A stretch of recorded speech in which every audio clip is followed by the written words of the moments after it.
Examples to illustrate Newton's third law of motion. How do we walk? When we walk on the ground, our foot pushes the ground backward, and in return, the ground pushes our foot forward. Why the cannon recoil?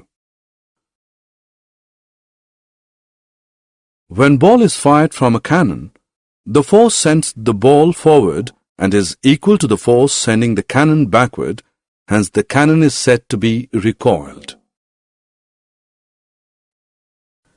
Jet aeroplanes and rockets. The action of the gases downwards of the rocket gives equal and opposite reaction to the rocket to move upward with great speed. The case of hose pipe.